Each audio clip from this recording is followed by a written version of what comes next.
And they answered, quote, "We must control the diplomatic machinery of the United States by first gaining control of the State Department." Now, don't forget, this is 1910.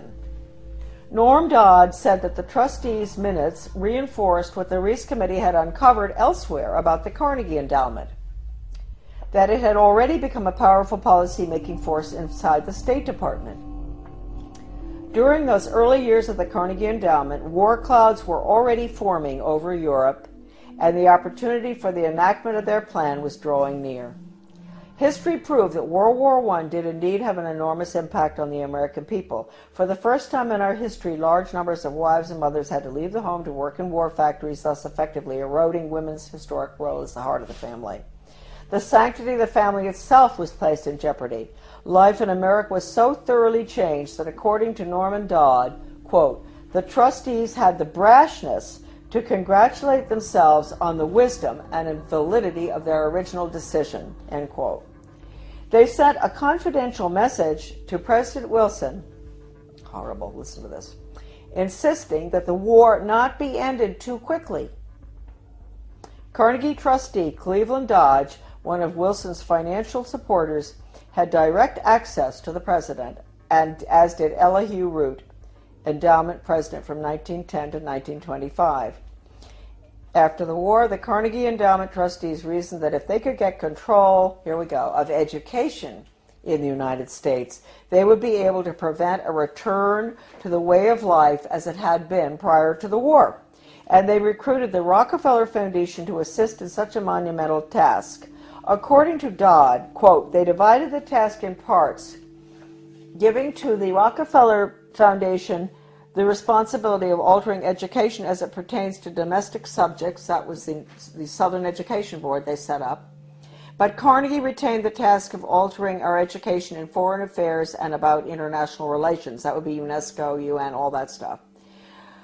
The foundations decided that the most effective method of achieving this goal would be to alter American history.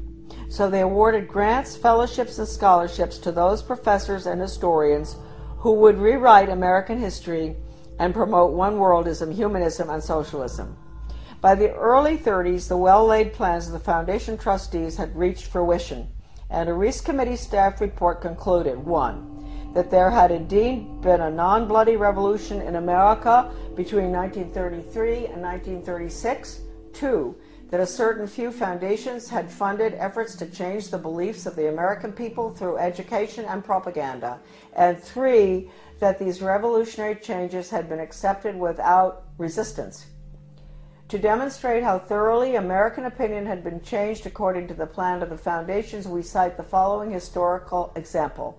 At the end of World War I, Woodrow Wilson and his shadowy alter ego, Colonel Edward M. House, tried to sell the U.S. Senate and the American people on the idea of the League of Nations. This was, of course, the first concerted international effort towards a one-world government. Wilson and House failed in their mission, but a generation later, after another great war and much re-education via college international relations clubs, international studies, educational grants, and the like, the Senate and the people readily accepted membership in the United Nations. Roosevelt's foreign policy advisor, Alger Hiss, helped write the UN Charter, in which the Soviet Union was given 3 votes in the General Assembly and the United States only 1. And then, before his perjury conviction for lying, that's Hiss, about his Soviet espionage activities, he went on to become president of the Carnegie Endowment for International Peace. Chairman Reese expressed justifiable rage when he described what was happening as a diabolical conspiracy. The conspirators had left little to chance. Those congressional investigations of the early 50s into tax-exempt foundations were mandated by the House of Representatives in a resolution stating, quote, "The committee is authorized and directed to conduct a full and complete investigation to determine which of such foundations and organizations are using their resources for un-American and subversive activities, for political purposes, propaganda, or attempts to influence legislation." Now, folks, I want to tell you, the 3,000 pages of testimony, Reese Committee hearings, is at my son's website, AmericanDeception.com. The person I bought the hearings from, the transcript, was offered 20 years ago any amount of money for that 3,000 pages. The foundations wanted it back. It was the only copy left available. And he would not sell it to them. So my friend sold it to me. My friend knew Norman Dodd very well. He sold it to me for $3,000, which is really cheap, right? A dollar a page. He'd been offered any amount. They said, we'll pay you anything.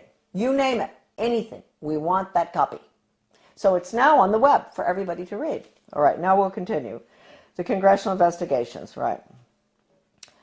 To determine which of such foundations and organizations are using their resources for un-American and subversive activities, for political purposes, propaganda, or attempts to influence legislation. The tax-exempt status granted to foundations by the Congress of the United States is a special and powerful privilege subsidized by the American taxpayer. Therefore, Congress has not only the authority, but also the obligation to investigate how tax-exempt funds are spent. This should be the next investigation. Ron Paul should do this one, after the Federal Reserve. The Ford Foundation, largest of all the foundations, balked when it received a preliminary questionnaire from the Reese Committee. H. Rowan Gaither, president of the multi-billion-dollar foundation, summoned Committee Research Director Dodd to foundation offices in New York City. At the meeting, Gaither asked, Mr. Dodd, we invited you to come here because we thought that perhaps off the record. You see, that's why it's not in the transcript of the hearings, what I'm reading you now. This was off the record in the office in New York City. We invited you here because we thought that perhaps off the record you would be kind enough to tell us why the Congress is interested in the operations of foundations such as ours. Gaither answered his own rhetorical question with a startling admission. Mr. Dodd, all of us here at the policy-making level of the foundation have at one time or another served in the OSS, the Office of Strategic Services, the forerunner of the CIA, or the European Economic Administration, operating under directives from the White House. We operate under those same directives. The substance of the directives under which we operate is that we shall use our grant-making power to so alter life in the United States that we can be comfortably merged with the Soviet Union, end quote.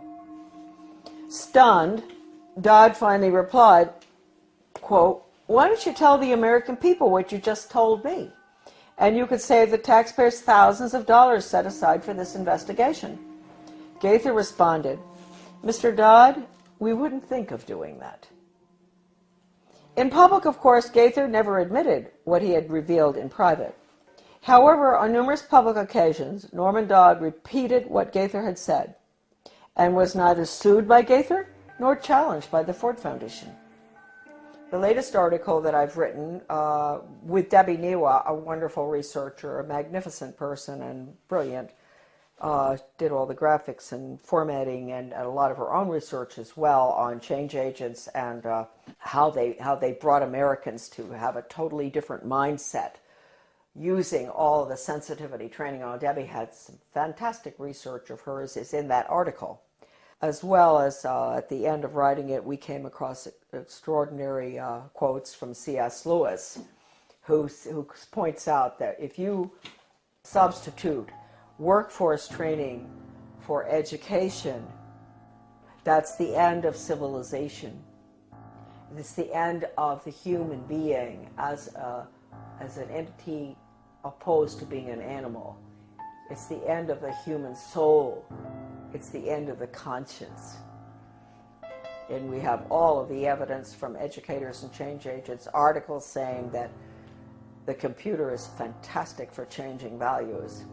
An educator with the World Institute for Computer Assisted Instruction, his name is Dustin Houston, where he talks about, won't it be wonderful when the child in the smallest school, most remote area in the country can have the curriculum developed by the world's finest psychologists, and nobody can get between that child and the curriculum. Parents, wake up. That means you, parents, you can't get between the child and that curriculum. You can't control anything anymore. You've lost it. This is going in right now. And they say this works too. what works. I always wondered when I saw this stuff titled What Works in the U.S. Department of Ed, and I didn't pay too much attention. And one day I picked it up, something, and what works? Yeah, dog training works. If you reinforce, if you give rewards and all. And mind you, folks, the rewards are being passed out galore all over our country now, not just in education. In my former town of Bath, the police, the community-oriented policing system, the police are giving rewards to citizens who do good deeds. They give them a little medal. They see them to help an older lady across the street who has groceries. The police determine what the good deed is. She gets a medal. That's a reward. That's conditioning. That's operant conditioning. You're going to end up with a society that never does anything for the sake of it being right. And they're never going to take a stand against anything unless it's approved by the government. So that's going to be the result of operant conditioning. It's throughout our community right now. The Secretary of Education, Arne Duncan, when he was in Chicago, with the Chicago schools, he even recommended paying students for good grades. Now, that's why teachers are up in arms about merit pay, performance-based pay. That's the same thing. They're going to pay the teachers for students getting good test scores. Now, wait a minute. First of all, you might think that sounds good. No, you got to ask yourself, what's the test? It's hard to believe that anybody would deliberately do this to children, but they are. They're evil people, and their agenda has been evil ever since this book was written. This is it. Proofs of a Conspiracy by John Robison, great Scottish scholar.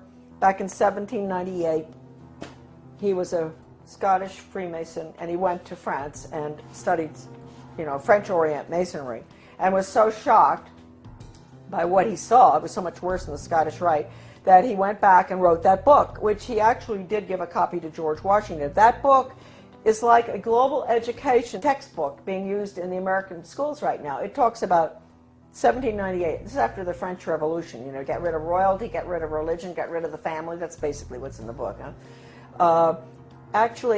They talk about dropping borders. Sounds just like a global ed curriculum. Turning the children against their parents. It's pure communism. That's why I say that now, basically, the only thing that we can do, certainly with education, which is being turned into nothing but corporate school-to-work agenda, using the Soviet-Cuban Polytech system, where they pull the children out, send them over to the cigar factory, at noon to learn how to make cigars. The same thing here. That's being put in. It's been in the works for 30 years. The nail is going in the coffin right now. It's coming out of Europe. It's the program that's going through Maine right now. It's called Reinventing Education. De Lorenzo. This is all in my article, The Death of Free Will. All of this documentation about the final nail in the coffin, which will be school to work across the board for global corporate profits. Our children are nothing but human resources and guinea pigs to be trained like animals. Animal training using Pavlov, Skinner, all of which was brought into the United States by, we'll get on to, the order at Skull and Bones.